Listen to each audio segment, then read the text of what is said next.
বন্ধুরা, আজ আমরা ঘুরতে আসলাম ঢাকার ওয়ারিতে অবস্থিত বলদা গার্ডেনে।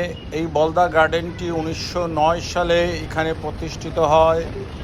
এই বলদা গার্ডেনে প্রায় 800 প্রকার গাছ আছে। আপনারা আসলে এখানে বিভিন্ন ধরনের ফলজ গাছ কম আছে, বনজ এবং ঔষধি গাছ অনেক গাছ দেখতে পাবেন, যা দেশের অন্যান্য বনাঞ্চলে দেখা যায় না। সে গাছ এখানে আছে। বিভিন্ন অর্নামেন্টাল গাছ, অর্কিড, শোপিস গাছ ইত্যাদি বিভিন্ন পাতাবাহার গাছ এখানে দেখা যায়। এখানে কি সুন্দর দেখেন, একটা পাড় বাঁধা পুকুর রয়েছে। পুকুরে সুন্দর সুন্দর মাছও আছে। এখানে আসলে আপনাদের এক ঘন্টা খুব সুন্দরভাবে কেটে যাবে। এটা হচ্ছে গুলিস্তান থেকে আসলে ওয়ারি বললেই হবে, বা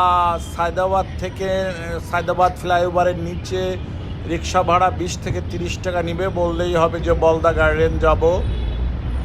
আসলে বলদা গার্ডেনটা এরিয়া খুব কম, 3.40 একর এইরকম জমি নিয়ে এই বলদা গার্ডেন প্রতিষ্ঠিত হয়।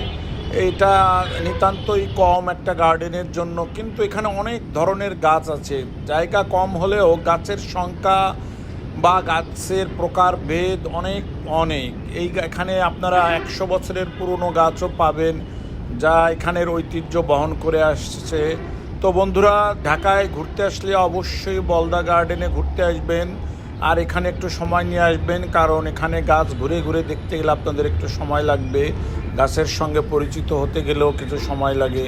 তো বন্ধুরা, ভালো থাকবেন, আর আমার এই চ্যানেলটি সাবস্ক্রাইব করবেন যদি ভালো লাগে। আমি ছোট ছোট সুন্দর কিছু ভিডিও দেব আপনাদের। তো আল্লাহ হাফেজ, ভালো থাকবেন সবাই।